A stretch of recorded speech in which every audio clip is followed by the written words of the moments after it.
Are brands wielding more influence in social media than we thought? This provocative question, excuse me, was asked by Forbes.com several weeks ago, and the findings of their research I would like to share with you. Uh, there were about 12,000 consumers in the United States and the UK. And we wanted to see how consumers engaged with various industries: retail, restaurant, travel, entertainment, financial. And they actually used as their research areas Facebook, Twitter, LinkedIn, and Google+. Interesting enough, these are the four major communities that we at the David's Barter community look at, study, try to understand, see how they work, see what motivates folks, particularly with brand awareness. I just did a search, which I hadn't done for a while, in Facebook to see how folks might find me in Facebook, specifically with the brands David's Barter and Small Biz David. The reason being that we know quite well that Google recognizes very well David's Barter and Small Biz David. Just Google either one of those, either one of those two, and when you Google Small Biz David, make sure that you put it in quotation marks. We don't quite understand why the search engines, when we don't put them in quotation marks, it will read Small Biz space David, and then we don't get the search results that we see when we put Small Biz David in quotation marks. And in fact, we're very proud of the search results that we do get. So our brand, David's Barter and Small Biz David, are very important in the growth and development of our community. And those brands have a value. And that value really has been established by Google, Google Plus, and all the numerous YouTubes that we do. But back to the study, and I quote, one finding which was not surprising was the fact that 81% of U.S. respondents indicated that posts from their friends directly influence their purchase decisions. This finding supports an earlier study done by Chief Marketing Officer in the Council and Lithium, a social media tech firm, which revealed that 80% of the respondents tried new things based upon friends' suggestions. And further statistics in that study indicated that 74%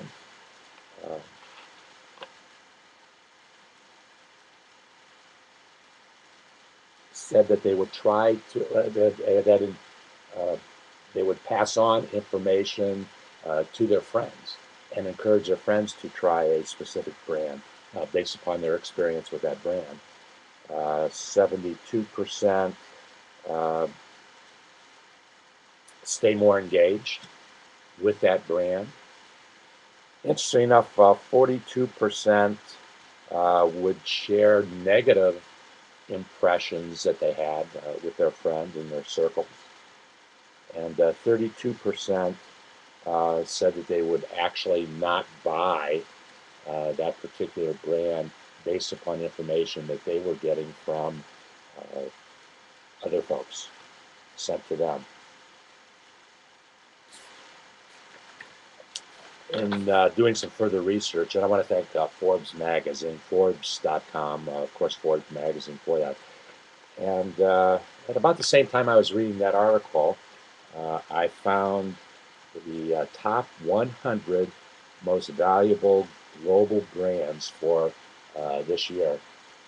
And as I read, I'm only going to read 10 of those. Think about as you travel around the various communities that you do, Facebook, Twitter, LinkedIn, etc. Think about if you see messages from these brands, then you will see how powerful social media, and I'm very careful when I say social media. Uh, Social media is in fact Facebook, LinkedIn, Twitter, but please don't get hung up in the fact that it's just about social media. Uh, Please understand the bigger picture of social marketing and not just social media.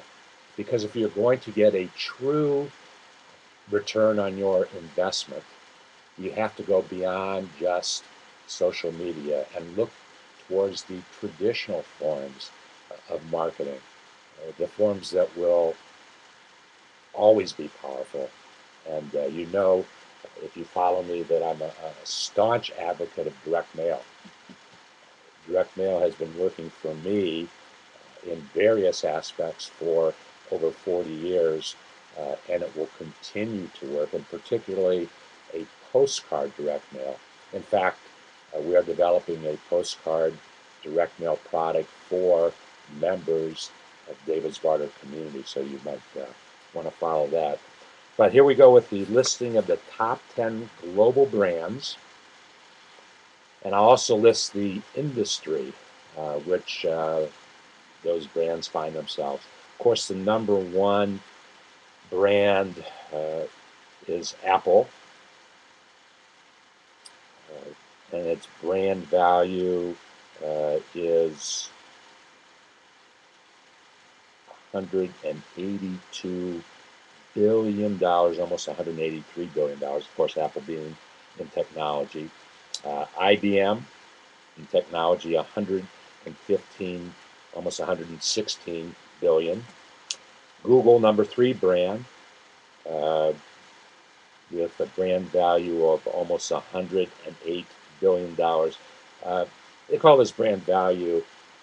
I probably should have checked to see if that is really a function of how many outstanding shares there are in those various companies times the uh, price per share. Number four, fast food. Of course, we immediately think of McDonald's, brand value of a little over $95 billion. Microsoft comes in at number five in the technology field. It's almost $77 billion of brand value. Coca-Cola, looking down the list here, soft drinks. Of course, soft drinks there, they far exceed any of their soft drink competitors. Number seven, Marlboro cigarettes.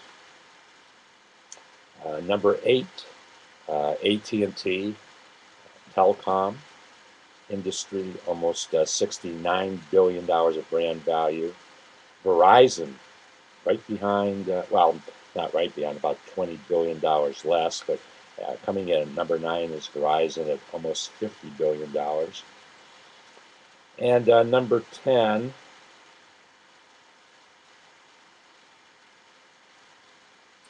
is, actually, I don't recognize that logo. It looks like it's a Chinese telecom with a brand value of $47 billion. I had to look down the list to see where our friends at Facebook, what their brand value is. And at the time of this report, it was $33 billion. Who knows where that brand is today? Uh, we're going to share with you in the very near future some information about what is or what is not going on Facebook in a very confusing IPO, one that has millions of investors angry,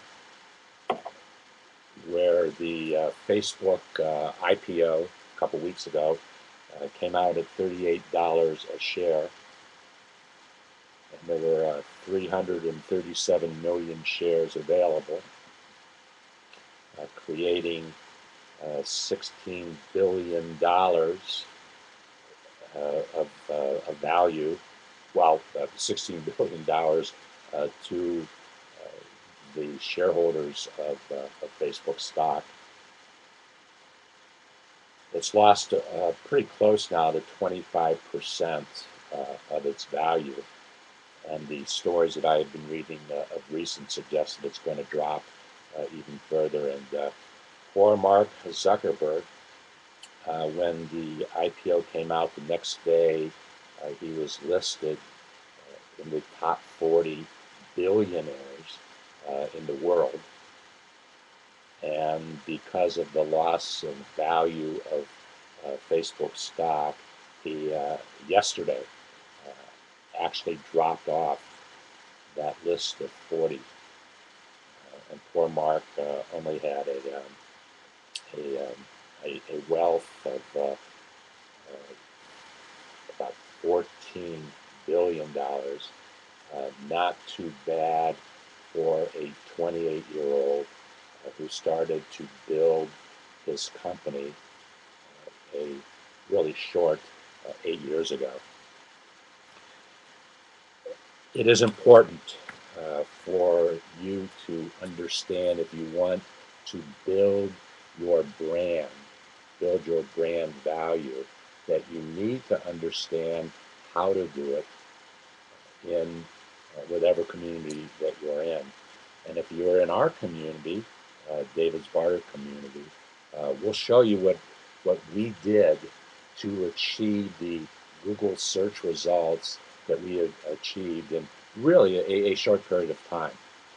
If you Google David's Barter or Small Biz David, you will get over 20 pages of search results.